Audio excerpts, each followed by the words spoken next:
दोस्तों, हमारा देश भारत कुछ चीजों के मामले में दुनिया में मौजूद और देशों से काफी आगे है और उन्हीं में से एक है मिल्क प्रोडक्शन। साल 2019 के दौरान भारत ने 196 मिलियन टन दूध का उत्पादन किया था और तब से अभी तक ये आंकड़े लगातार बढ़ रहे थे। पर हाल ही में हमारे यहाँ होने वाले दूध के उत्पादन में काफी गिरावट देखी गई है और जिसका बड़ा कारण है लंपी वायरस। अब आपको बता दो कि इस खतरनाक वायरस ने अभी तक 1 लाख से भी ज्यादा गायों की जान ले ली है। साथ ही 20 लाख के करीब गायें अभी भी इससे संक्रमित हैं। और ये जो आंकड़े आप सुन रहे हैं ये सरकारी आंकड़े हैं। रियलिटी में ये इससे काफी ज्यादा हैं। पर टीवी न्यूज चैनल्स गायों पर आई इतनी बड़ी महामारी को ठीक से कवर तक नहीं कर रहे और इसी वजह से सरकारी अधिकारियों पर अपना काम ठीक से करने का कोई दबाव भी नहीं बन रहा है। और जब कोई दबाव नहीं होता तो काम में लापरवाही होती ही है, जिसका साफ उदाहरण आपने राजस्थान में देखा। दोस्तों, लंपी वायरस सबसे पहले साल 2012 में अफ्रीका में सामने आया था, जहाँ से स्प्रेड होता हुआ ये वायरस पहले ईस्ट और फिर वेस्ट यूरोप में फैलने लगा।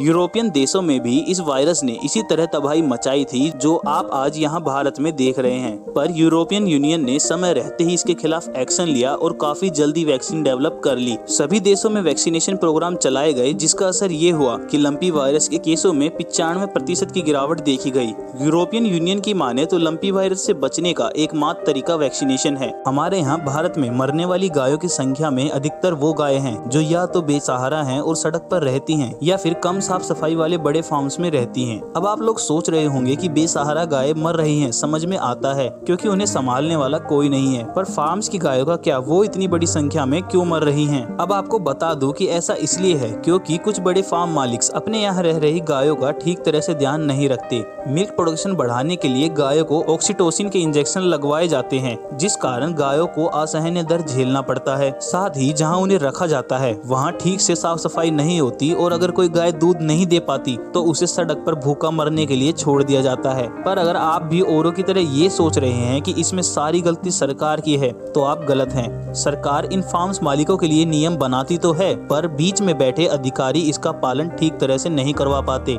और इसके कई कारण होते हैं। दरअसल केंद्र और राज्य सरकारों को भी इन मर रही गायों की चिंता है और इसीलिए वो इस समस्या से लड़ने में भी लगी हुई है।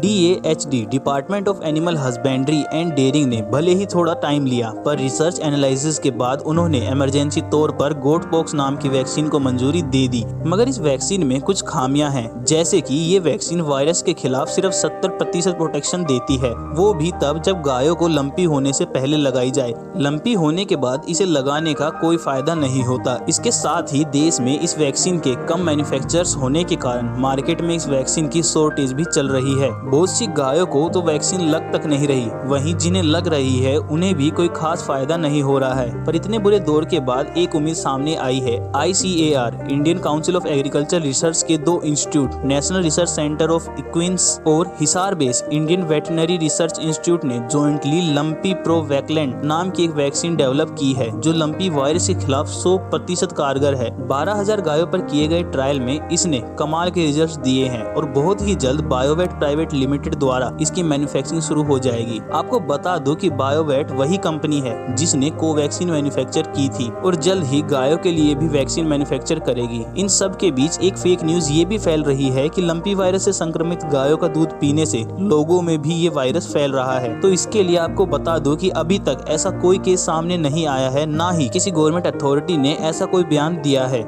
गवर्नमेंट अथॉरिटीज के अनुसार आपको बस दूध को अच्छे से गर्म करके इस्तेमाल करना है और ऐसी फेक न्यूज पर ध्यान नहीं देना है। आज के लिए इतना ही, बाकी मिलते हैं आपसे अगली वीडियो में।